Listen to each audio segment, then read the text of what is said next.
le dé a aceptar.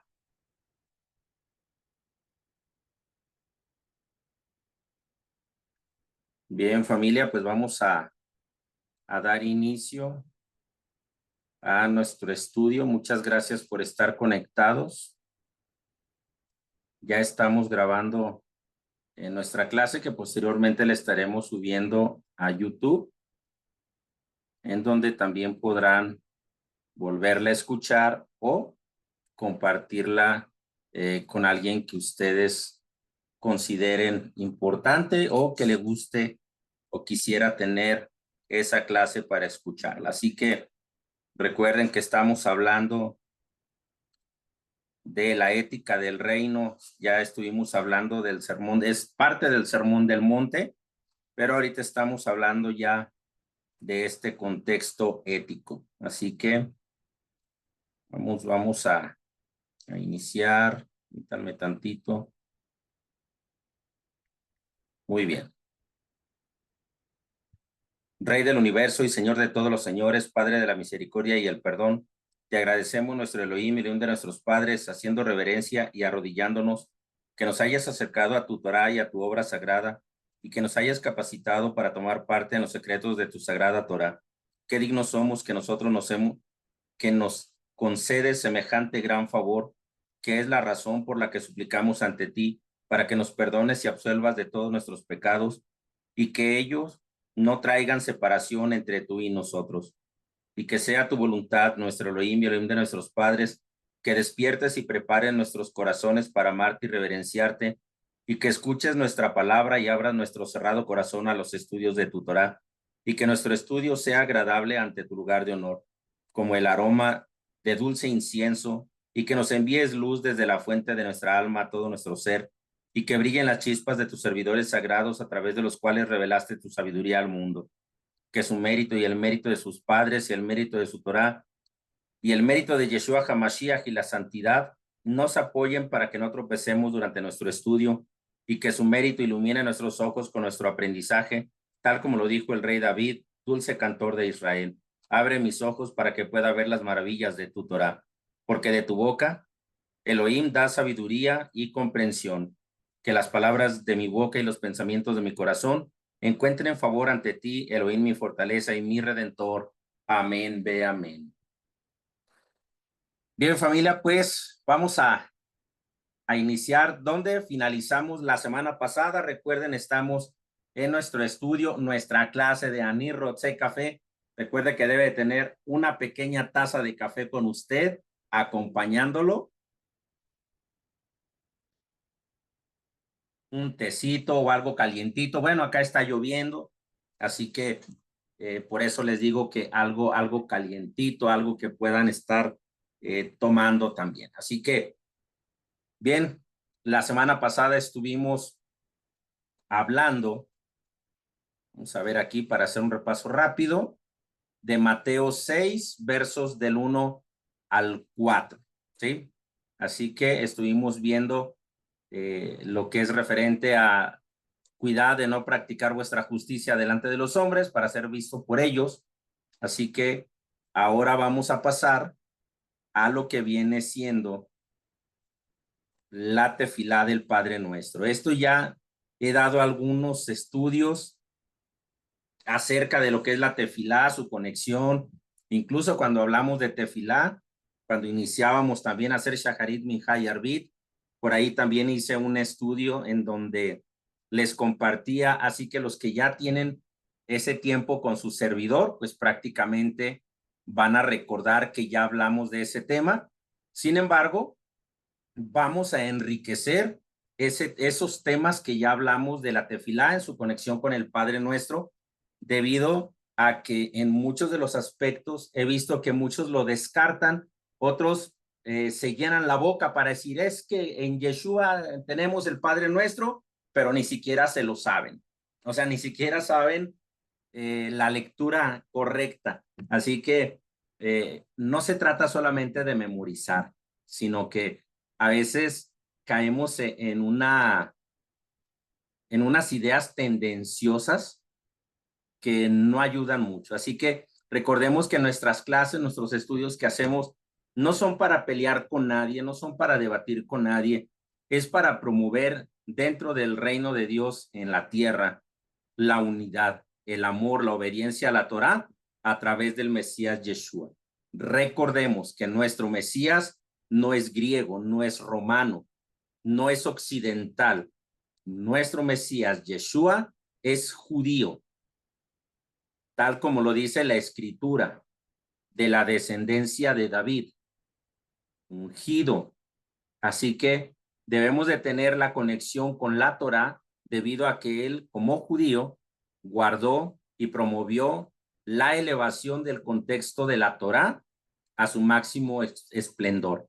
También a nosotros nos toca 2000 años después de su resurrección y en la espera de su pronto regreso, Pablo y los apóstoles de aquella época durmieron esperando la venida inminente de el Mesías, el juicio final, y también nosotros definitivamente estamos esperándolo, pero hoy sintiendo que estamos más cerca de lo que estuvieron ellos. Hay muchas cosas que se van aprendiendo mientras más estudiamos, pero es importante que no perdamos el balance y la conexión con el Mesías, debido a que si no enseñamos la conexión que existe entre la Torá y el Brit Hadashah,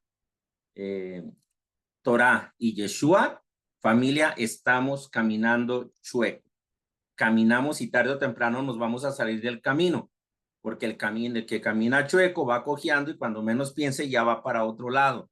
Entonces, no podemos separar pura Torá, puro Midrash y tampoco puro Brit Hadashah. Deben de ir de la mano. Todos los días debemos de escudriñar la escritura y tener en mente la conexión con el Mesías. El que no hace conexión con el Mesías está caminando chueco y tarde o temprano se saldrá del camino. Así que es importante que cuidemos nuestro caminar para ir viendo las conexiones que existen. De lo contrario, corremos el riesgo de inclinarnos tarde o temprano a algo tendencioso que Yeshua no enseñó. Así que vamos a continuar con Mateo 6 del 5 al 15, la tefilá del reino, que es el Padre Nuestro. Supongo que todos los que estamos aquí no lo sabemos de memoria y que por lo menos en alguna ocasión lo recitamos. Algunos tenemos costumbre de recitarlo 1 o 2 veces por semana, otros diario, pero de alguna manera hacemos esta meditación también sobre el Padre Nuestro. Así que en este contexto ético, Mateo 5 expone el corazón transformador del reino, las bienaventuranzas, la justicia superior, el amor radical. Mateo 6 aborda la práctica espiritual, la limosna, la oración y ayuno. El énfasis está en la sinceridad interior, no en la exhibición externa. Y aquí es donde nosotros tenemos que comprender por qué Yeshua está abordando estos temas desde este punto de vista, en donde muchos dicen, es que antes se hacía así y ahora sí. Debemos de estudiar el contexto histórico y debemos de conocer la Torá, los 5 libros de Moisés, para saber si efectivamente Yeshua está hablando de algo distinto o está haciendo una reestructuración del pensamiento de la época. Así que los versículos 5 y 6 nos dice algo así como la oración secreta. Cuando oréis, no seáis como los hipócritas. Del griego, actores simuladores. En hebreo subyacente, chanafín o hanafín, que son falsos o impíos. Yeshua denuncia la oración como espectáculo. En el judaísmo del segundo templo, la oración era central, pero podía volverse ritualista o exhibicionista. Esto sigue siendo en la actualidad. Hay gente que le gusta orar para que digan qué bonito oran, mira qué palabras tan hermosas. No, ese sí tiene unción de Dios, pero tienen una vida tremendísima con una boca llena de cosas que no son agradables al Eterno. Y entonces nos damos cuenta que a veces es más la exhibición que hay por el aplauso o por el reconocimiento público que por la conexión divina. Y es por eso la importancia que debemos de tener a la hora que nosotros dirigimos algunas palabras públicas en cuestión de una oración. Así que el llamado es a entrar en el Heder, en el cuarto interior, símbolo del alma donde se encuentra el Padre en lo secreto. Así que vamos a meternos ahí en Mateo 6:6 con la lectura teológica, lingüística y espiritual que se alinea con la ética del reino. ¿Sí? Mateo 6:6, la tefilá en lo secreto. Mas tú cuando ores, entra en tu aposento y cerrada la puerta, ora a tu Padre que está en secreto. Y tu Padre que ve en lo secreto, te recompensará. Así que tenemos aquí que la frase se construye en tres verbos imperativos que marcan un camino espiritual.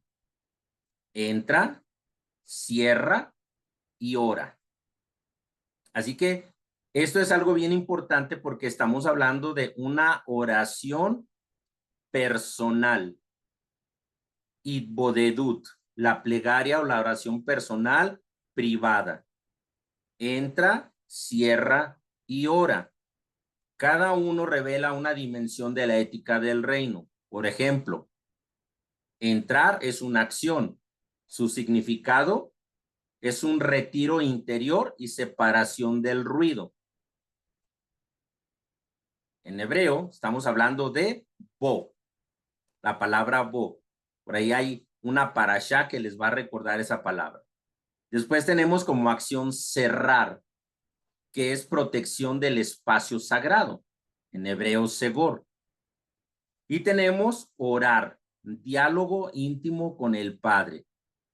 Así que aquí, familia, tenemos que entender que cuando estamos hablando de la plegaria personal del Itbodedut, requiere estos tres aspectos: entrar, cerrar y orar. Hay gente que se mete a orar a su habitación con música o con la casa hecha un caos, gritos, le tocan la puerta, le hablan, le tocó el de la tienda. No hay no está cerrado, no está disponiendo. No, pero yo estoy en mi cuarto y por mí que se caiga el mundo allá afuera.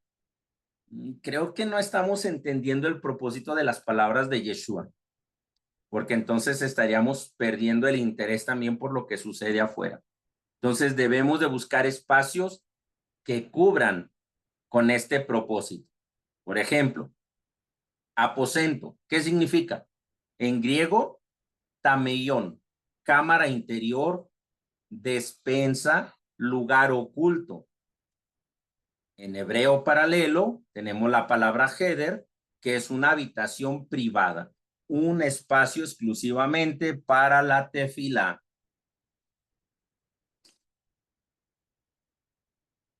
Así que hacer una oración pública puede llevar algunos aspectos que vamos a ver ahorita también en lo que vamos a ir leyendo. Así que este término evoca al lugar del alma, el santuario interior donde se encuentra la Shejinah. Isaías 16:20 usa el mismo concepto. Entra en tus aposentos, cierra tras ti tus puertas. Así que estamos viendo que hay una conexión. Yeshua está utilizando estas conexiones para mostrarnos su conexión con la Torah y que no está cambiando absolutamente nada, sino que nos está enseñando, nos está restaurando las formas de hacer oración, que en esa época también es importante entender el contexto histórico y cultural para saber por qué esas palabras se dijeron precisamente.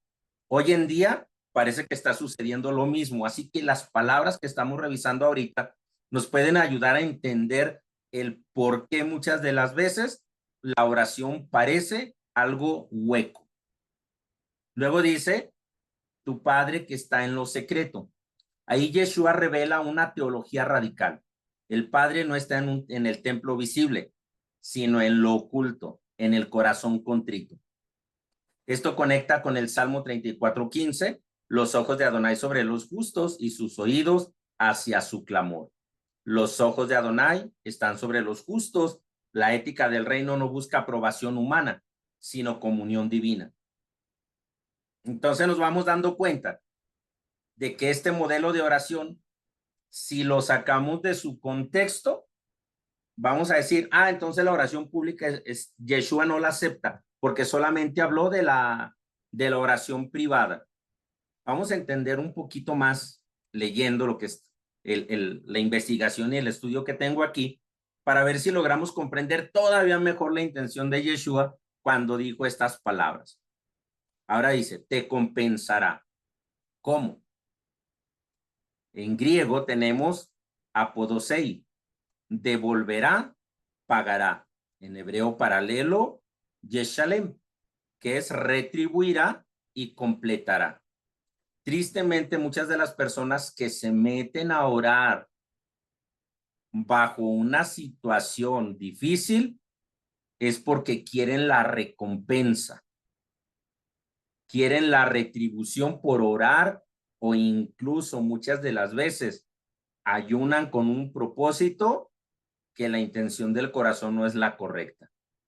Así que debemos de entender que hay un propósito más profundo en las palabras de Yeshua. La recompensa no es material, sino espiritual. Transformación, paz y revelación. El reino se manifiesta en el alma que ora en lo secreto. Así que vamos a ir viendo la importancia de esta oración personal también. ¿Sí? Tipología mesiánica. Este versículo anticipa el Getsemaní. Yeshua entra solo en lo oculto y ora al Padre. La oración secreta se convierte en el lugar de entrega y redención. Así que en la instrucción de Mateo 6:6 sobre orar en lo secreto, no anula la tefilá comunitaria con minyan, como el shacharit, minja y el arbit, sino que la purifica y la reorienta. Vamos a ver los dos aspectos y la importancia de una como de otra. Ahora, si vemos el texto de Mateo 6, ¿es una contradicción o un complemento? Muchas de las veces la gente lo ha tomado como una contradicción, pero vamos a ver si es contradicción o complemento. Hay un énfasis en lo oculto. Yeshua dice, entra en tu aposento, ora a tu Padre que está en lo secreto. Esto denuncia la hipocresía religiosa. Orar para ser visto, no para encontrarse con el Eterno. El énfasis está en la intención, no en la forma. Así que cualquiera que va y ora con el minyan y eleva una plegaria grupal por el pueblo, si su intención es pura por el bien del pueblo, es una oración que se está haciendo en lo secreto de su corazón, en lo privado de su interior, y logra una conexión con la Shekinah. Pero ¿qué sucede con el que vuelve el tiempo de oración una rutina para saber si a través de la rutina Dios me va a contestar? Pues no va a encontrar el propósito y por lo tanto puede quedarse esperando lo que tanto anhela, la contestación a sus oraciones. Así que entonces, Roe, ¿qué sentido tiene que estemos haciendo tefilá, shacharit, minja y arbit? Primero, disciplina. Esto nos vuelve personas disciplinados, a tener un tiempo dedicado específico para la oración, conforme a nuestros tiempos y espacios. Así que lo primero es disciplina. Después nos volvemos fluidos con la lectura del Eterno. Cada vez la vamos comprendiendo más y cada vez se nos van presentando los textos en nuestra mente, en donde ya no tenemos necesidad a veces de ir corriendo al Sidur para leerla, sino que ya casi la sabemos de memoria. Así que la tefilá con minyan tiene un valor comunitario. En la tradición judía, ciertas oraciones como la Kedushá, el Kadish y la lectura de la Torá requieren minyan, o sea, el mínimo de 10 varones adultos. Y esto se basa en Levítico 22:32. Seré santificado en medio de los hijos de Israel. Y Salmo 55:14, donde dice, en la casa de Dios caminábamos en compañía. De aquí se deduce todo esto y además de los demás textos que apoyan todo esto. La tefilá comunitaria no es exhibicionismo, sino santificación colectiva. Así que no debemos de confundir ni decir una cosa por otra solamente para defender una postura que me guste más a mí que a otros. Debemos de aprender a respetar, pero debemos de aprender a entender el propósito de las palabras del Mesías y a conectarlas en lugar de crear separación entre el pueblo. ¿Qué es lo que propone Yeshua?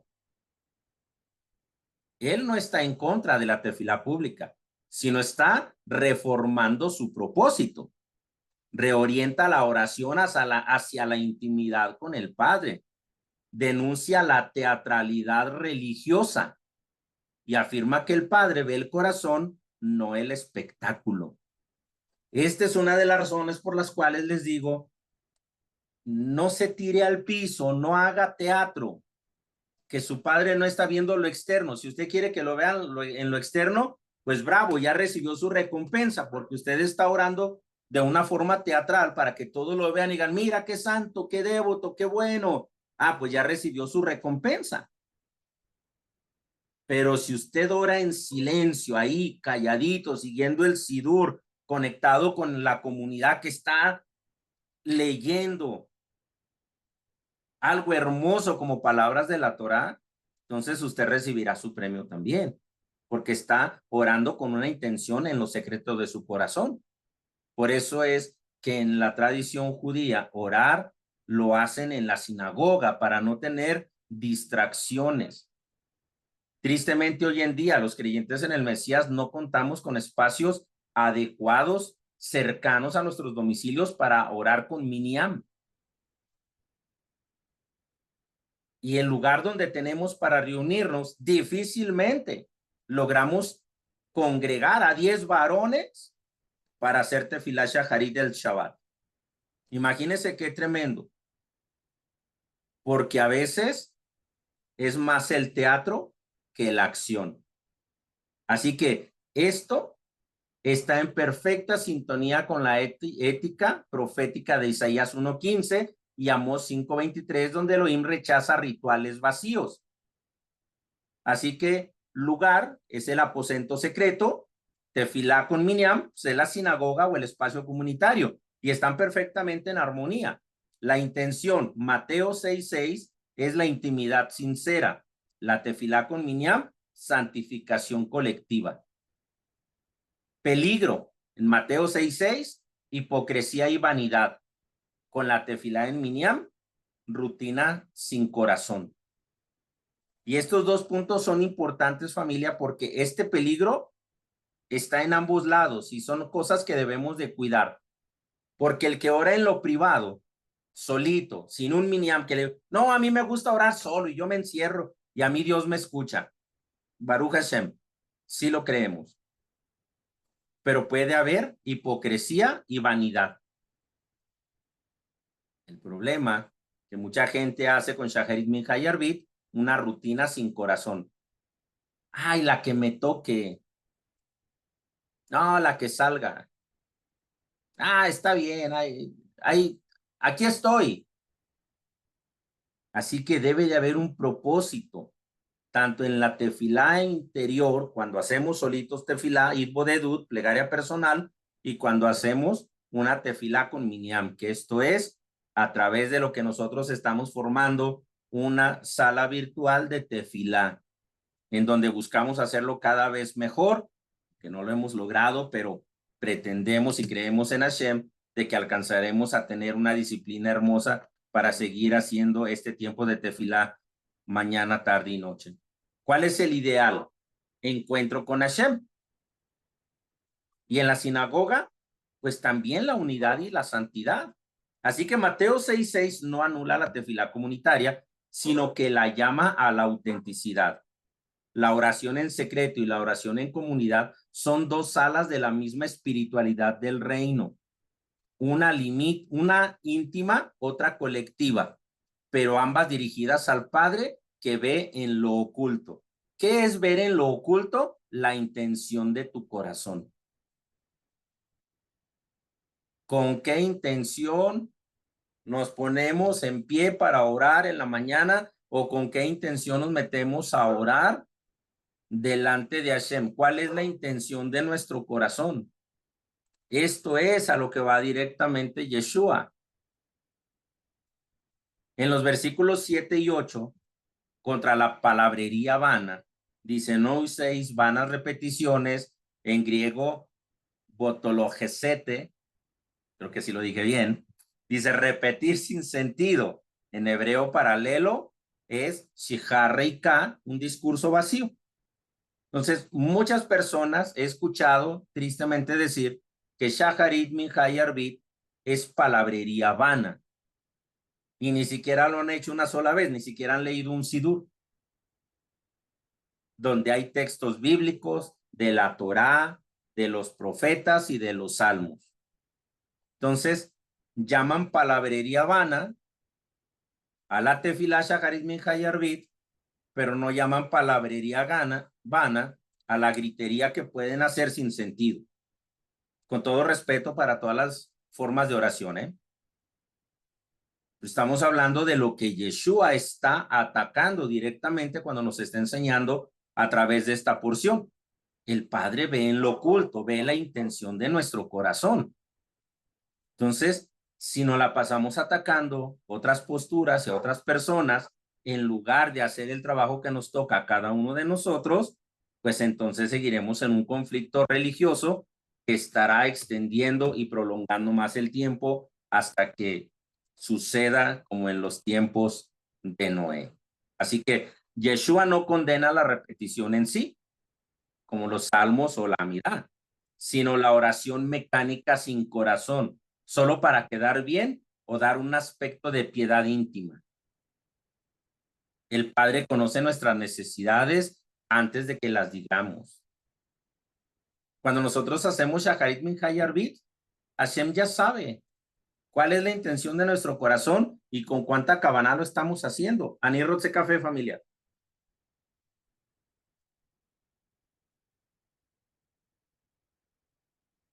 Así que Él ya sabe cuál es la intención de nuestro corazón.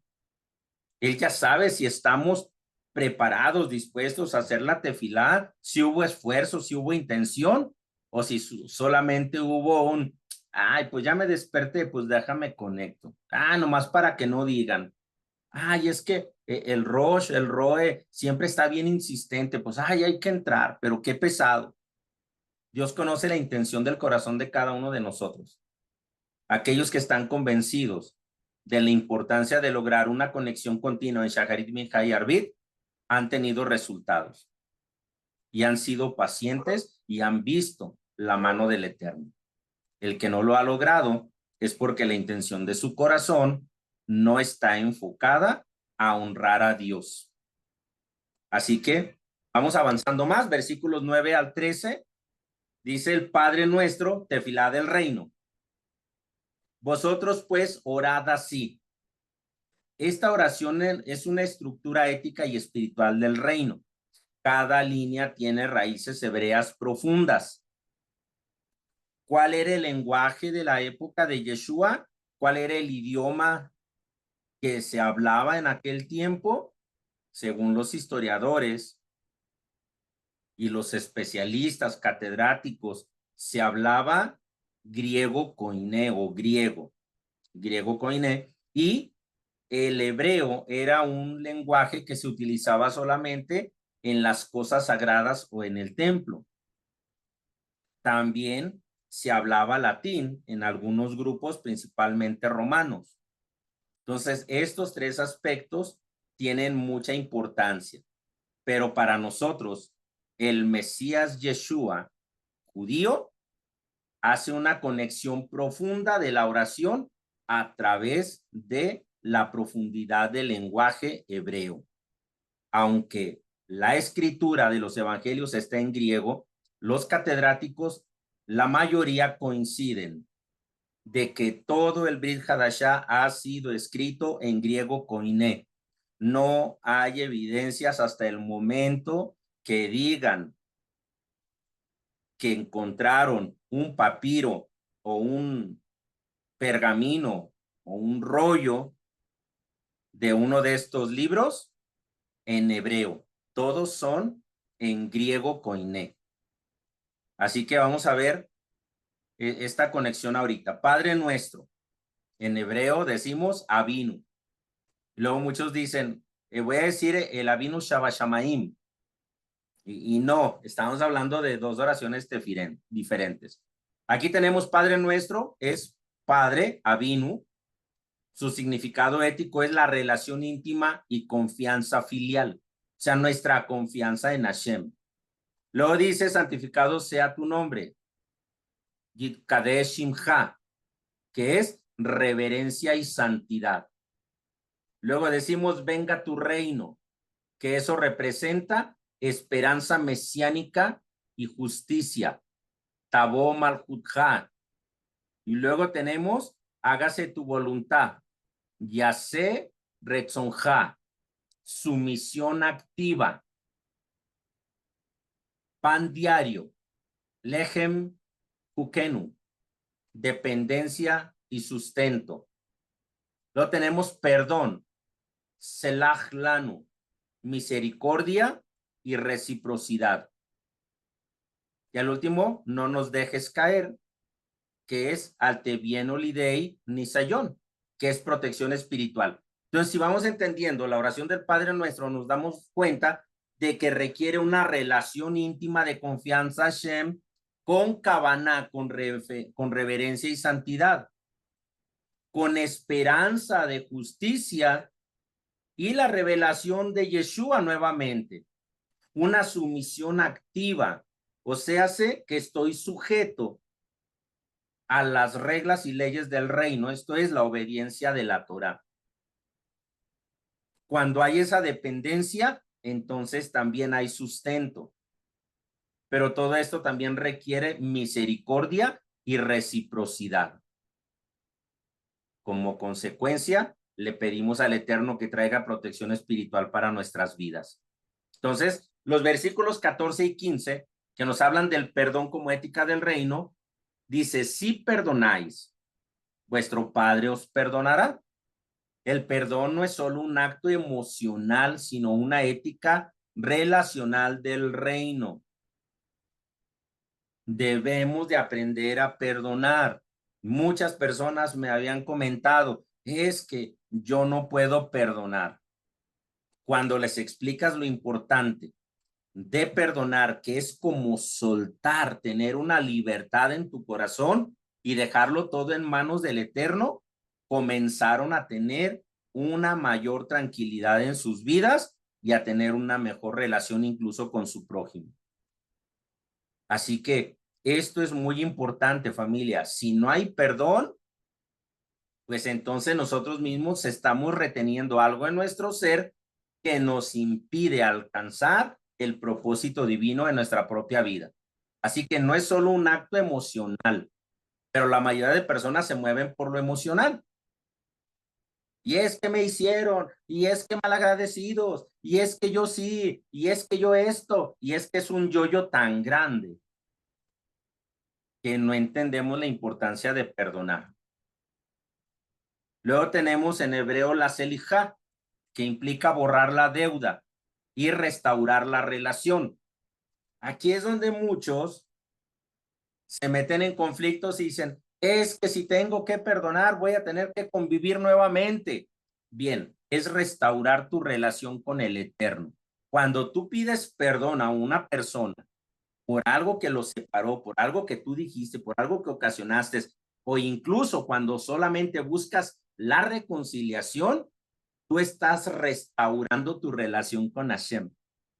Porque si no eres capaz de restaurar tu relación con un ser humano que puedes ver, ¿qué te hace pensar que estás logrando la restauración en tu relación con el Eterno? Que no lo puedes ver. Entonces tenemos que entender que las palabras de Yeshua nos están dando una conexión profunda de la Torah en la importancia de cuál es el propósito de nuestras oraciones y de nuestras actitudes. El reino exige reciprocidad. Como hemos sido perdonados, así debemos de perdonar. Así que Mateo 6, del 5 al 15, no solo enseña cómo orar, sino cómo vivir la oración como expresión de justicia, humildad y comunión con el Padre. Es la tefilá del reino, oculta, sincera y transformadora. Así que si vamos entendiendo cada vez más el propósito del reino, nos vamos dando cuenta que todo esto es importante. Así que Esta sección tiene una relación profunda y estructural con la Amida.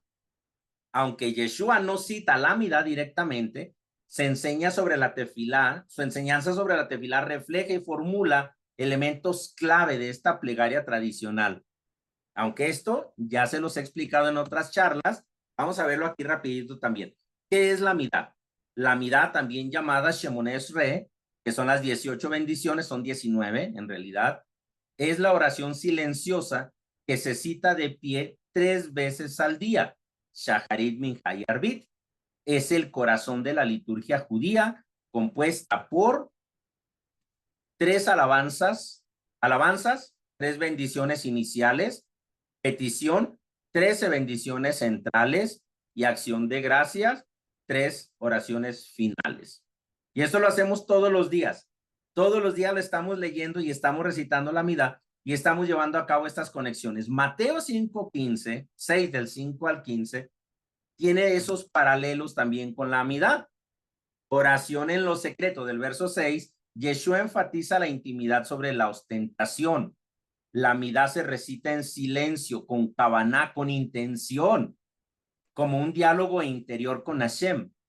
Mire qué importante es entender esa conexión íntima, ese momento que requerimos de conexión íntima cuando estamos haciendo la Amida, esas 18 bendiciones, que es una columna vertebral de nuestra tefilá.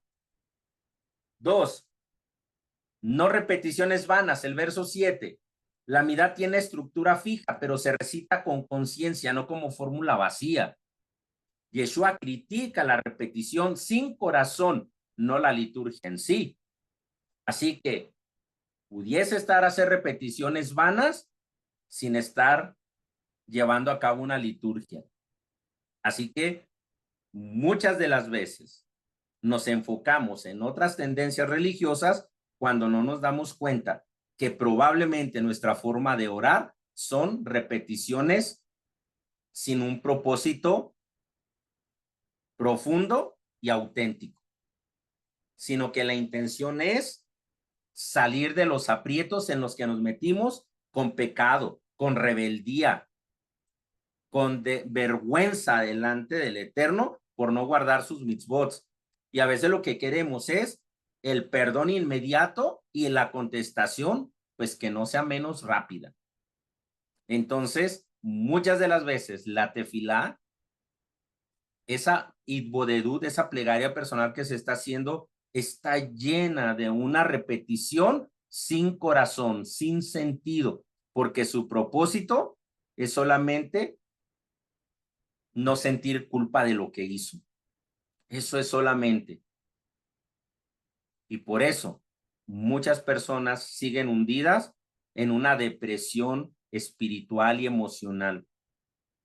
Rezan y oran. ¿Cuánta gente no hay que dice, es que he orado tanto al Señor y no me contesta y le he pedido por años que me cambie en esto, que me mejore en esto, pero nunca pasa? ¿Por qué? Porque su propósito es laico, es civil, es algo material o es algo solamente para deleite. Cuando no hay un propósito profundo de conexión divina con Kavaná, pueden pasar muchos años sin recibir una contestación. Así que, como lo conocemos, el Padre Nuestro, versos del 9 al 13, esta oración refleja la estructura de la Amida. Fíjese qué interesante también. Padre Nuestro, Amida y tema, 3 columnas. Santificado sea tu nombre, es Abot, Dios de los patriarcas. Elohim de Abraham, de Isaac y de Jacob. Su tema, pues, es la alabanza. Y luego tenemos, venga tu reino. Malhut, el reino de Elohim, que es la esperanza mesiánica. Danos hoy el pan, es la parnasá y el sustento, que también es una petición. Perdónanos, es la selijá, el perdón. Y tenemos también la misericordia, que es el tema. Y en el Padre Nuestro tenemos, no nos dejes caer. Y en la Amida tenemos, Shema Koleinu, escucha nuestra voz. El propósito es la protección. Entonces, si fija, tanto Padre Nuestro como la Amida, su tema es el mismo, están conectados. Y es por eso que tenemos un gran interés en poder conectar las palabras de Yeshua con la Torá y no simplemente desacreditar y decir que es algo que él cambió y que tenemos que aceptarlo de esa manera. Por mucho tiempo hemos hecho cosas que no agradan al Eterno, pero en el nombre de Dios.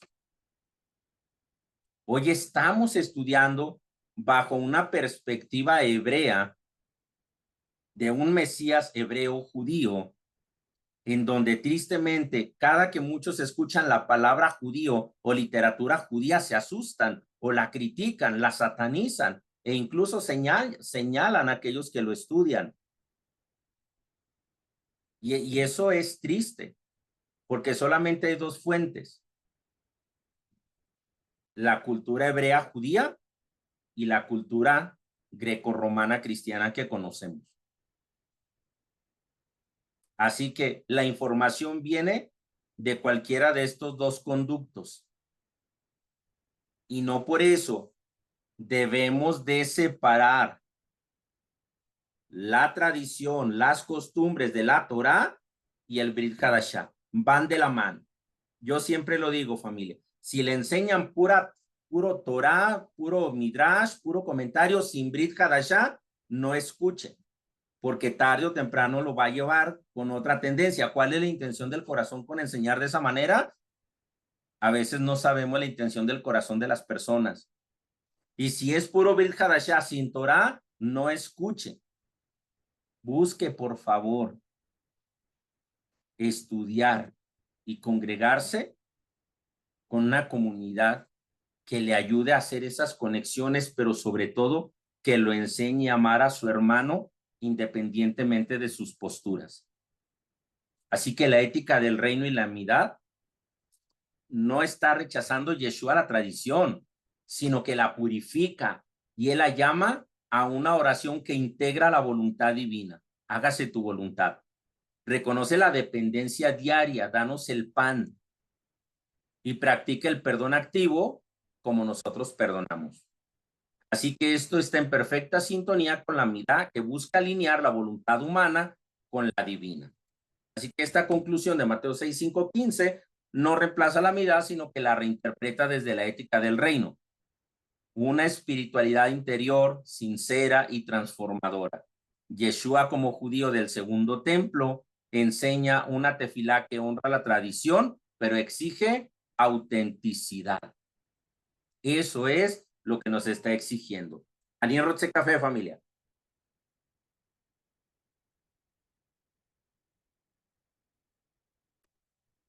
Mateo 6, del 5 al 15, puede leerse como una unidad retórica con tres movimientos. Primero, denuncia la hipocresía religiosa, versos del 5 al 6. Y luego, crítica, a la palabrería vana, versos 7 y 8. Y el tercero es un modelo de oración del reino, que es del 9 al 15, la oración del Padre Nuestro. Así que toda esta sección refleja el estilo de enseñanza rabínico del siglo I con paralelismos, contraste ético y aplicación práctica. Así que debemos conocer más la cultura, no solamente llenarnos de cosas que no podemos conectar. Requiere que dediquemos un tiempo para ir estudiando con todo el respeto para cualquier exponente. Respetamos y, como lo he dicho, no estamos dando esta clase para señalar a nadie y no estamos hablando absolutamente de nadie ni de sus costumbres. Estamos buscando hacer una conexión cada vez más profunda de nuestra identidad a través del Mesías Yeshua, el Mesías judío. Así que, ¿qué paralelos tenemos con la literatura rabínica? Talmud Berajot 31a, cuando ores, hazlo con el corazón, no con los labios solamente. Midrash Teilim 17 dice, la oración verdadera es la que nace del quebranto del alma. Y el Zohar, número 2, 219b, dice, la Shejina mora en el corazón que ora en secreto. Estos textos refuerzan la idea de que Yeshua no está innovando, sino restaurando la intención original de la tefilá. Si no lo vemos de esta manera, nunca nos vamos a dar cuenta que Yeshua sigue restaurando el propósito del creyente. ¿Cuál es la tipología mesiánica y escatológica? El Padre Nuestro puede verse como una tefilá escatológica. Venga tu reino, es una esperanza mesiánica, hágase tu voluntad, es el cumplimiento profético, y no nos dejes caer en la protección en la tribulación. Y eso nos conecta con Daniel 7 y con Isaías 11 y la expectativa de la redención final.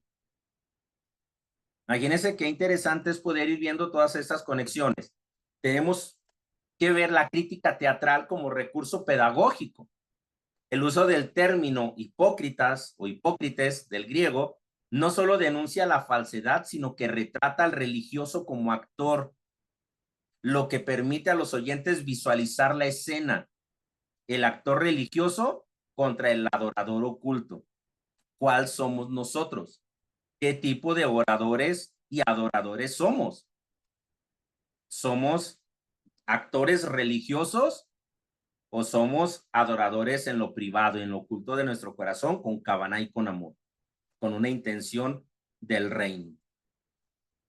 Así que el Padre Nuestro puede verse como una versión condensada de la Midá y un vínculo con el Shema Israel. Hágase tu voluntad, be'ahavta et Adonai Eloheja.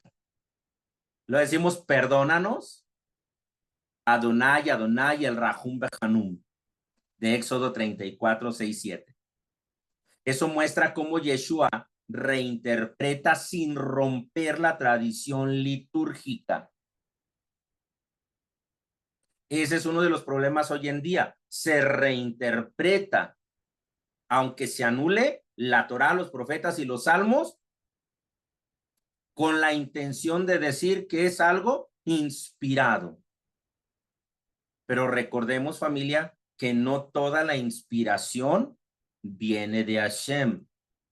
Hay 4 evangelios considerados como inspirados divinamente, que es lo que tenemos en el Brit Hadashah, pero existen entre 80 y 100 escritos de diferentes evangelios, todos bajo la expectativa de inspiración, pero que no fueron agregados al canon, unos porque son descubiertos posteriores y otros porque fueron rechazados.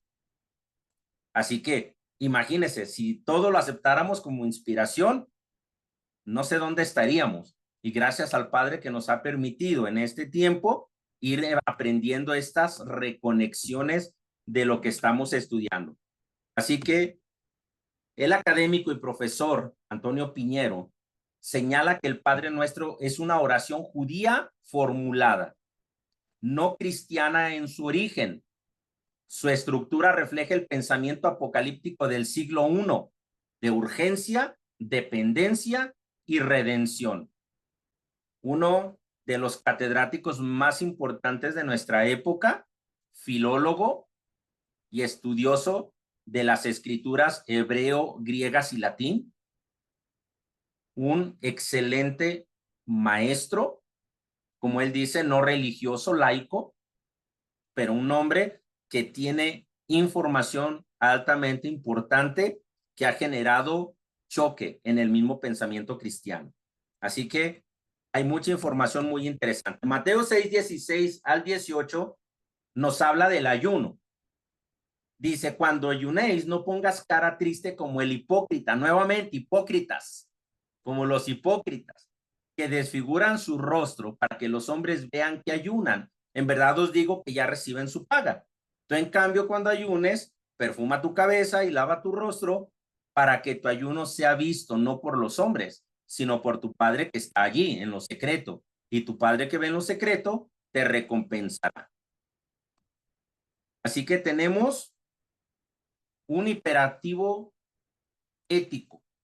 Cuando ayunéis, es una orden, no es una orden para ayunar, sino una instrucción de cómo hacerlo.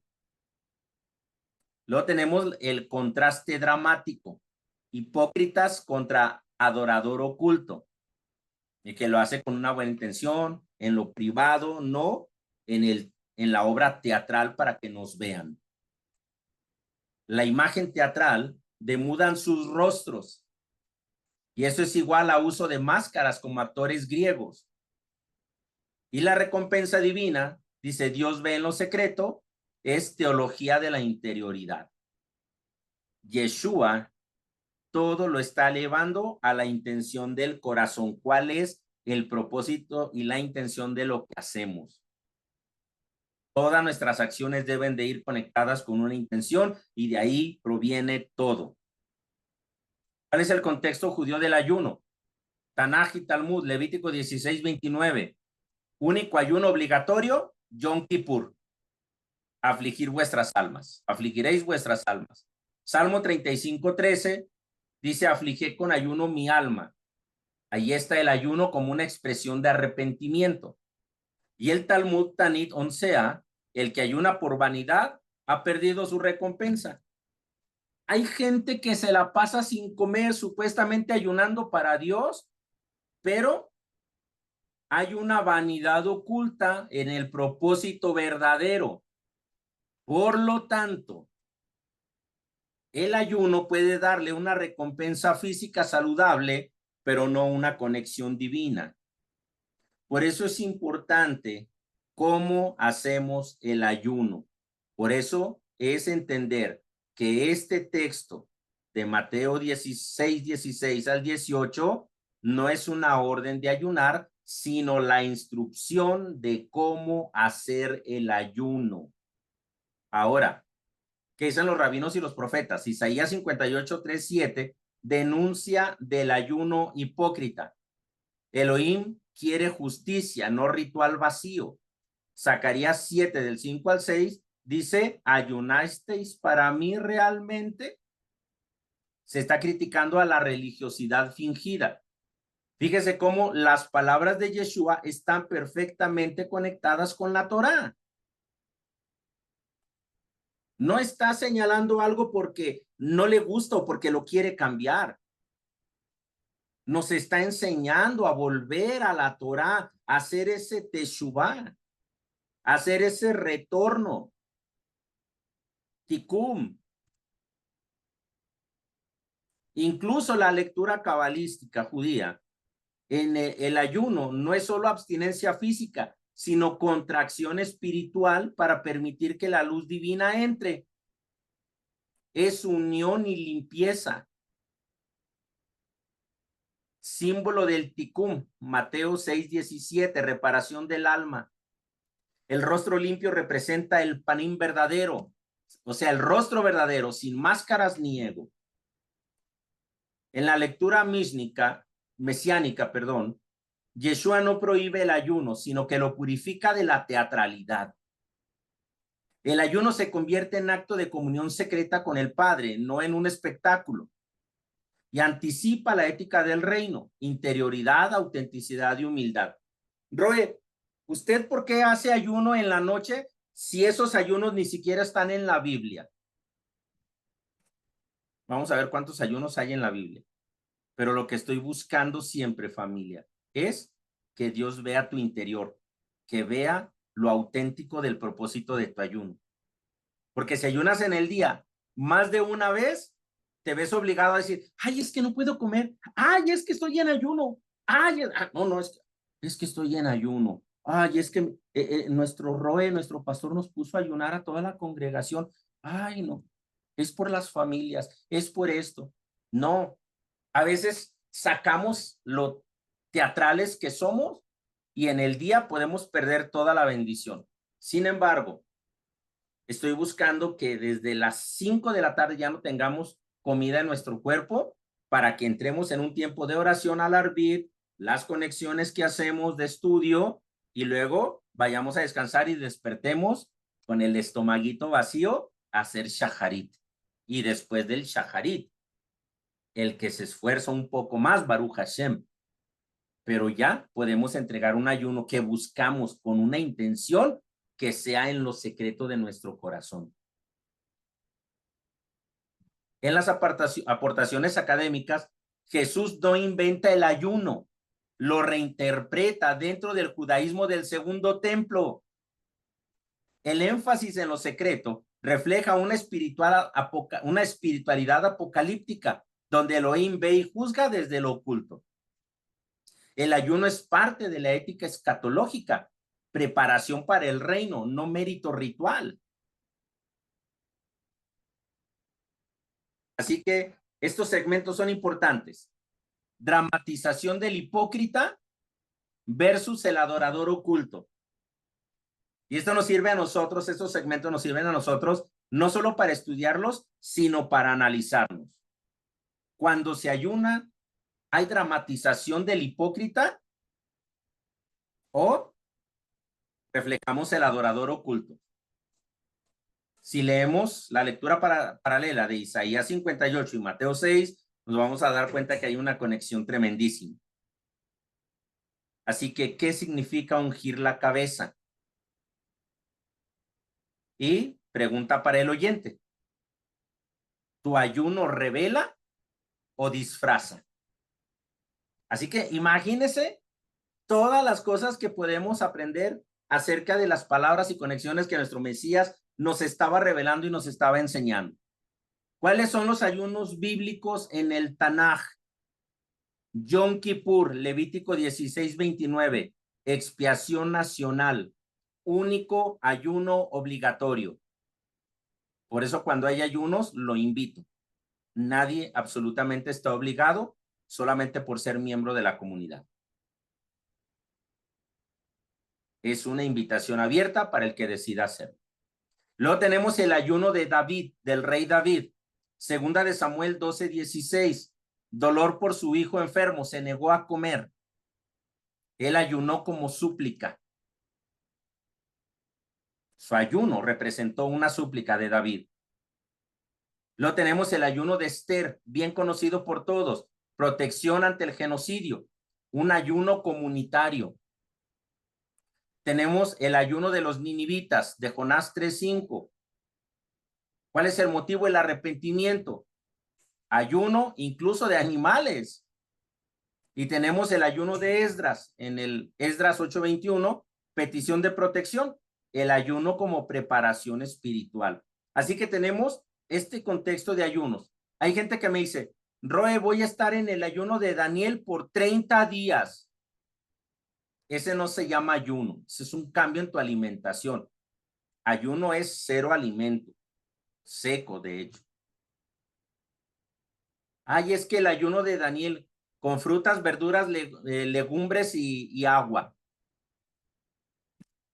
¿Necesitas una pureza de tu cuerpo? ¿Quieres bajar de peso? ¿O cuál es la intención de hacer eso?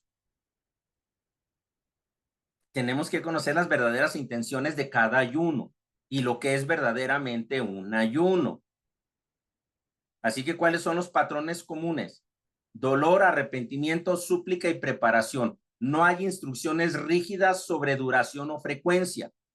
El ayuno es respuesta del corazón, no fórmula mágica.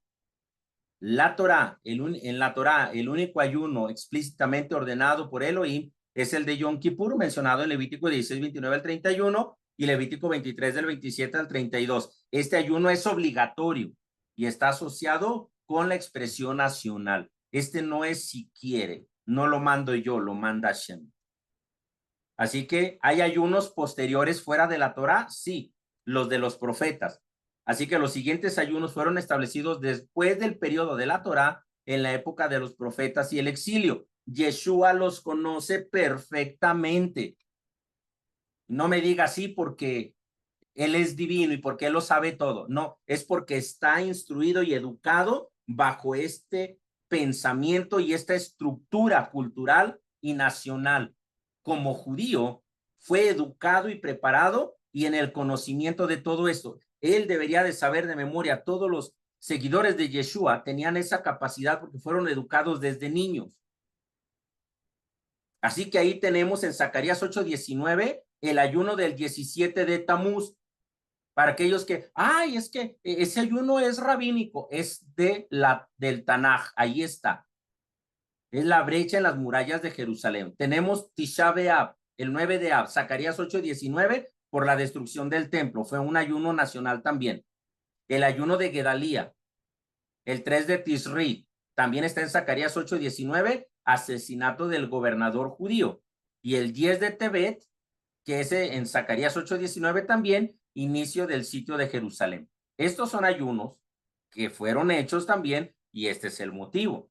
Su fuente es Zacarías y sus fechas están ahí explícitas también. Así que estos ayunos son conocidos como los 4 ayunos del exilio, y aunque no están en la Torá, sino en los profetas, tienen un fuerte arraigo en la tradición profética y rabínica. Ahora, si conectamos los 4 ayunos del exilio con las palabras de Yeshua y la ética del reino, nos permite una lectura profunda que une tradición, renovación espiritual y propósito escatológico.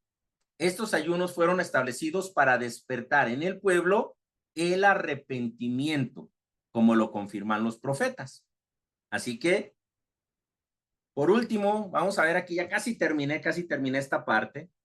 La ética del reino según Yeshua, Mateo 6, 16, 18, Yeshua enseña que el ayuno debe de ser íntimo y sincero, no teatral, transformador, no ritualista, conectado al corazón, no al calendario. O sea, no esperar solamente hacer un ayuno porque está en el calendario, sino que yo puedo ayunar con una intención y un propósito auténtico cualquier otro día.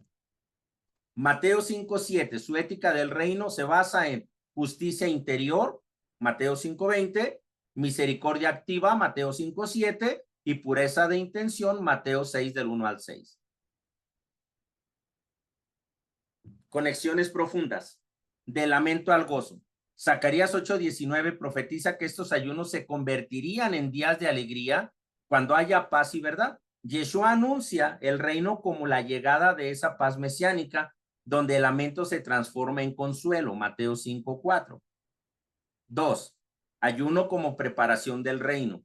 Así como los ayunos del exilio preparaban al pueblo para reconstrucción del templo, Yeshua llama al ayuno como preparación para la venida del reino, no como nostalgia del pasado. 3. Crítica profética compartida. Yeshua, como los profetas, denuncia el ayuno vacío. Isaías 58. Ambos llaman a una ética activa, liberar al oprimido, compartir el pan, buscar la justicia. Número 4, hasta ahí vamos a dejar. Ayuno como señal escatológica.